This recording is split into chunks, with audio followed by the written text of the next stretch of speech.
Every year, Americans spend roughly $7 billion on shrimp. More than on salmon, more than on tuna, more than on any other seafood on the planet. It is the most eaten seafood in the United States. And right now, a significant share of it is sitting in refrigerated containers inside Gulf ports, going nowhere. The headlines have been tracking oil, futures markets, tankers, fighter jets. But there is a quieter story frozen inside those same shipping lanes, one that connects a brackish pond outside Chennai to a Red Lobster in Ohio, and that nobody in your grocery store is talking about yet. This is Hungry Empire. Here is what most people assume.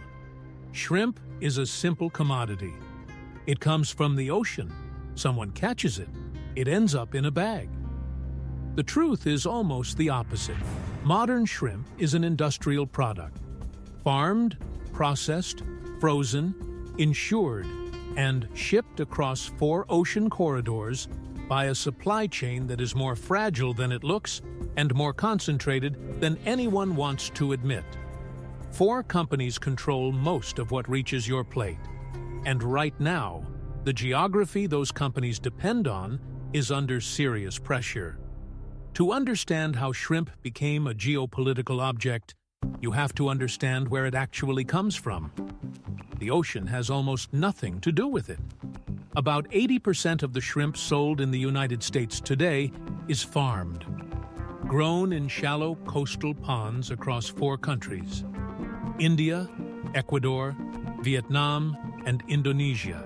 India alone accounts for roughly 40% of American shrimp imports by volume. Ecuador has become the fastest-growing exporter in the world over the last decade, tripling output since 2015. These are not small fishing villages.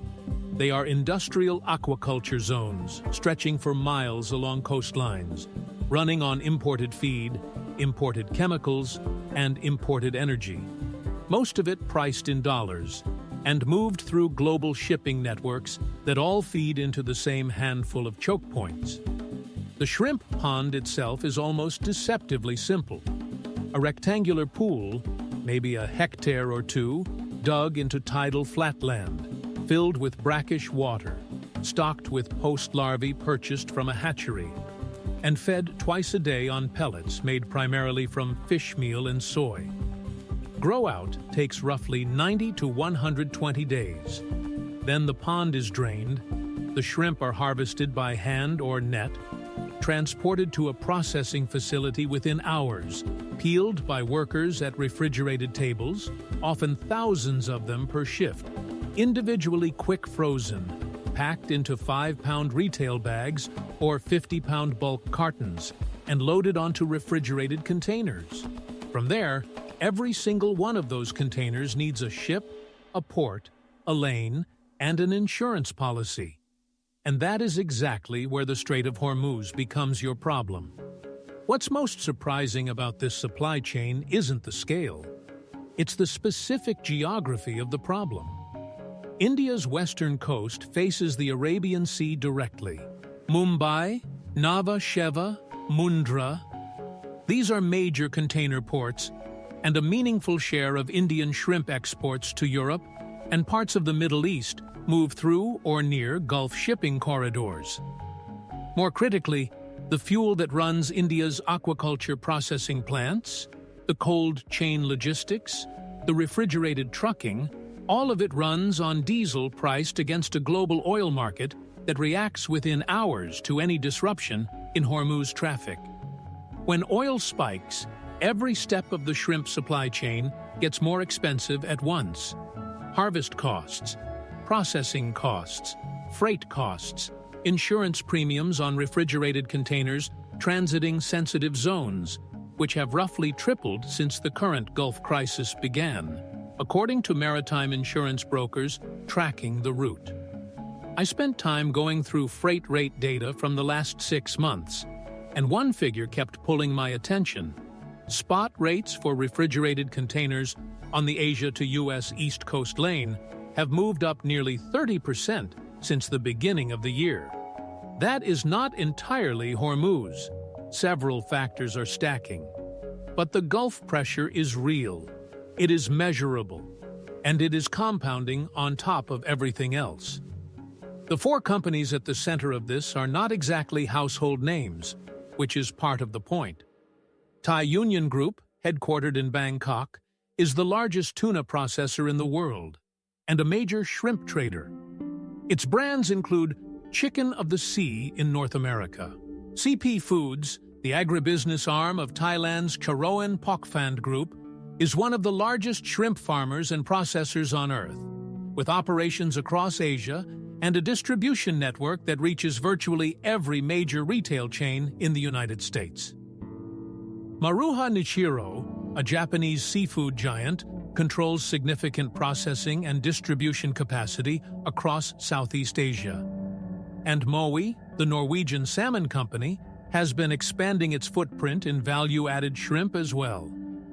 These four companies, between them, touch a substantial share of the frozen shrimp in your supermarket. And none of them publishes a live map of where their containers currently are. Here's the part that doesn't make sense on the surface.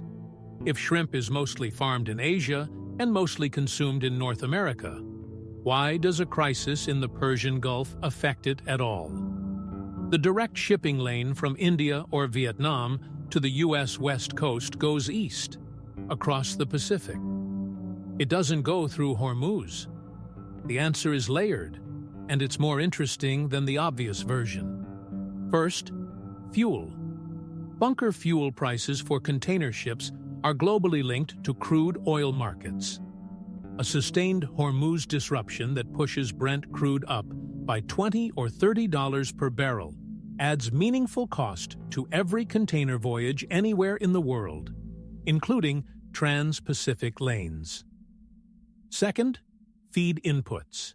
Fish meal, a primary ingredient in shrimp feed, is traded globally, and its price is sensitive to energy costs, both for the fishing vessels that catch the anchovies and sardines it is made from, and for the rendering plants that process it. Third, insurance. The Lloyd's market and its competitors price political risk globally, and a hot military situation in the Gulf raises premiums across multiple maritime zones, not just the Hormuz corridor itself. Fourth, and this is the part that tends to get missed, a significant share of global shrimp does move through or near Gulf waters, particularly shrimp destined for European and Middle Eastern markets, which in turn affects global inventory balances and pricing. What strikes me about this situation is how precisely it illustrates the hidden architecture of cheap food. The reason shrimp became affordable, the reason it went from a restaurant luxury in the 1970s to something you buy frozen in a 2-pound bag at Costco, is exactly the infrastructure now under pressure. Industrial aquaculture, cheap fossil fuel logistics, containerized global trade, and political stability in regions most consumers have never connected to their dinner. Every one of those pillars is wobbling, at least slightly right now, and the price signal that should be reaching consumers has been absorbed, for now, by processors and retailers trading margin for market share. That cannot last indefinitely. The shrimp empire has a dark side that predates the current crisis, and it is worth knowing. The rapid expansion of shrimp aquaculture across South and Southeast Asia over the past 3 decades has come at serious environmental and human cost. Mangrove forests along the coastlines of Thailand, Vietnam, Indonesia, and Bangladesh have been cleared by the millions of acres to make room for ponds. Mangroves that serve as nursery habitat for wild fish, as carbon sinks, and as storm buffers for coastal communities. The destruction is not hypothetical. Satellite imagery and peer-reviewed research from multiple universities document the loss clearly. Some countries have made progress on reforestation and regulation. Others have not. The labor picture is more complicated still. Processing shrimp is labor-intensive work, peeling, deveining, and grading by hand. and it is concentrated in facilities where wages are low, and oversight has historically been inconsistent. Investigations by the Associated Press in 2015 documented the use of forced labor in Thai shrimp supply chains, leading to reforms by major buyers, including Walmart and Costco, and significant pressure on Thai Union specifically. Thai Union subsequently adopted a code of conduct and allowed third-party audits. Whether that has fully solved the problem is genuinely disputed. The supply chain is long, and the monitoring is imperfect. Here is the take that will probably get us some pushback.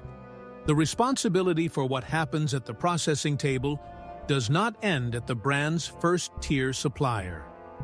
If a retailer knows its shrimp comes from a region with documented labor violations, and its audit system only covers the packing plant, and not the subcontracted peeling shed, that is a choice, not an oversight. So where does all of this leave you, the person buying shrimp at the grocery store? Right now, retail prices in the United States have not spiked dramatically.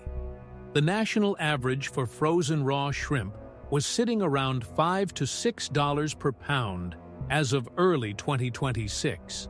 But wholesale prices, the prices your grocery chain actually pays, have been climbing quietly for months. Processors have been absorbing the cost as long as they can. The container delays, the fuel surcharges, the insurance premiums, the pressure on Indian and Ecuadorian exporters dealing with currency and input cost volatility, it compounds. What tends to happen in commodity seafood is a lag. Retail price stability for 3 to 5 months, then a step change upward when the margin compression becomes unsustainable. Based on current freight and input data, that inflection point is not far off. Would you notice if shrimp quietly became 20% more expensive over the next 12 months? Most people probably would not. Not immediately. It would disappear into the general noise of grocery inflation, another line on a receipt that costs a little more than it used to. That invisibility is, in a way, the whole story. The shrimp empire runs on the assumption that you are not paying attention to where your food comes from or how it gets to you. The Strait of Hormuz crisis is not primarily a shrimp story, but it is a shrimp story, in the same way it is a coffee story, a fertilizer story, a cooking oil story.